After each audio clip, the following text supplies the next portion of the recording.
soi-disant, entre guillemets, renforcer les défenses immunitaires pour lutter justement contre des maladies qui sont sorties de je ne sais où. Et donc, c'est vrai on a plein de vaccins. Il y a une pléiade de vaccins qui ont été effectivement mis sur le marché. Donc, et il y en a certains, effectivement, qui, des années plus tard, on découvre les méfaits sur l'être humain. Je veux citer le BCG. Le BCG oui. Qui, je ne sais combien d'années, ont été inculqués à des enfants qui venaient de naître. Oui, oui. Et une dose de vaccin, de microbes, entre guillemets, parce que les vaccins, ce pas des choses ce ne sont pas des médicaments. Hein. Non. C'est pas anodin non plus. Et à des bébés qui sont à peine sortis du ventre de leur maman. Et on leur donne ça alors que leur défense immunitaire est à peine structurée. Oui. Et pour après une cinquantaine d'années plus tard, nous dire, ben non, ben finalement, ça fait des désordres au niveau des... Voilà, on s'est trompé. Oui. Mais combien de personnes, combien d'enfants ont été vaccinés avec ça?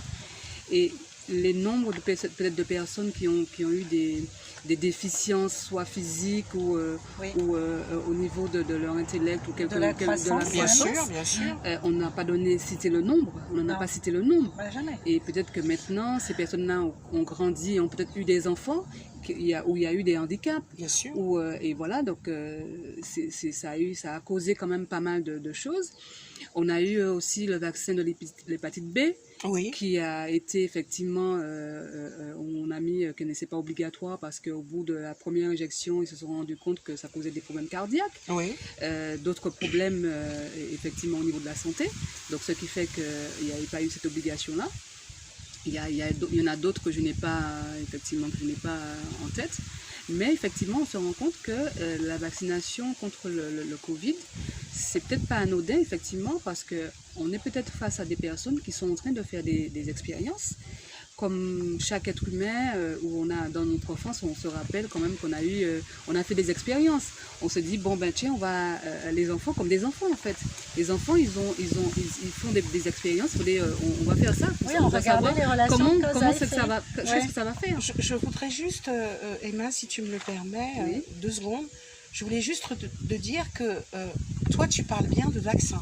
Tout ce que tu as cité, c'est des vaccins. Des vaccins, oui. Je tiens juste à dire, comme information, qu'aujourd'hui, nous ne sommes pas face à une vaccination classique. Oui, c'est ça. Nous sommes face à ce qu'on appelle de la thérapie génique. Oui, exact. Donc, ce ne sont pas des vaccins. Oui, oui. D'où, encore une fois, le doute que ça crée pour beaucoup de scientifiques, de médecins, etc. Ce ne sont pas des vaccins. Et si on dit à la population thérapie génique, je pense que là, on crée une peur supplémentaire ou bien un questionnement. On va essayer de savoir comment ça fonctionne. Quel est le mode d'action? On n'a pas du tout le mode d'action d'un vaccin. Et ça, je tiens à le préciser parce que souvent, encore une fois pour nous leurrer, on dit vaccin. Et ce n'est pas du tout la même chose. Alors, ce que tu as dit tantôt, c'est tout à fait vrai. Et ça, c'est vérifiable pour les vaccins. Alors, je vous laisse le choix et le doute quant à quelque chose qu'on ne maîtrise pas. Exact. La preuve en est, c'est que tout ce qui a été mis en place, les Pfizer, les Moderna, les AstraZeneca, les machins, les trucs et les bidules, ils n'ont pas d'AMM. C'est-à-dire ils n'ont pas reçu d'autorisation de mise sur le marché. Tout simplement, ils ont eu une autorisation provisoire, valable 3 mois. On revient encore au chiffre 3 mois, d'accord? Et en cas de risque de mort, ils se sont dégagés en disant « on vous a prévenu ». Dans le contrat qu'ils ont signé avec l'Union européenne, par exemple, tous ces laboratoires, il est bien stipulé qu'en cas de mort, de décès, ils ne sont pas responsables.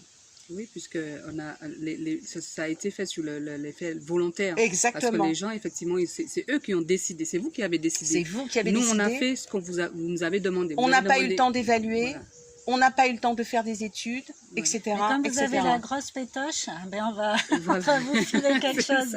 Donc il y a une dissonance dans le discours. Ça aurait été mieux peut-être. Alors c'est pour ça que c'est très intéressant ce que tu dis, parce que non seulement déjà avec les vaccins qui ont été identifiés, qui ont été évalués, qu'ils ont, je veux dire, un passé connu, il y a déjà des problèmes. Exact. Alors voyons voir ceux qui viennent de naître et qui n'ont pas été encore évalués. Exact. Donc effectivement, c'est ça, ils sont en train, c'est-à-dire en phase expérimentale, c'est-à-dire que on met quelque chose et puis on regarde ce que ça donne. Voilà. Sans pour autant, voilà, on observe. Après, on est des cobayes. Voilà, nous sommes des cobayes. Alors effectivement, on met quelque chose sur la table et dit ben allez-y. On vous invite à partager quelque chose, mais sachez que si vous le mangez, c'est à vos risques et périls. Voilà. Si vous le consommez, c'est à vos risques et périls. Mais c'est vous qui avez décidé de le mettre à la bouche. C'est comme un petit peu dans la fameuse trilogie, je ne sais plus comment, s'il y avait une seule trilogie, là, le cachet bleu, la pilule bleue et la pilule blanche. Là, j'oublie ce film-là, c'est assez compliqué à... Parce qu'il faut vraiment suivre ce film-là. Et donc, c'est ça. C'est-à-dire que ou vous décidez de prendre la pilule bleue ou vous décidez de prendre la pilule blanche. Ouais. Mais sachez que on ne sait pas ce que la pilule bleue apporte, on ne sait pas ce que la pilule blanche apporte. Oui, mais donc, on offre le choix aux gens, enfin un semblant de choix, on est d'accord, avec différents noms de vaccins. Et finalement, la molécule, c'est la même. Ah, le mode d'action est pareil. Il est pareil. Sauf que c'est pour nourrir... on va dire que c'est-à-dire que c'est la recherche d'un pouvoir, mais d'un pouvoir financier, parce que c'est pour nourrir des gros labos, des grosses sociétés et qui sont là pour s'enrichir en fait. Donc, et qui ne sont pas très nombreuses quand on regarde. Oui, mais bon, en tout cas, elles sont très puissantes effectivement. Mais, oui, mais je veux dire, tu vois, c'est même pas accès à parce que quand on parle du secteur de la pharmacie ou de l'industrie pharmaceutique, on peut penser que c'est quand même très vaste. Hein. Oui, c'est ça.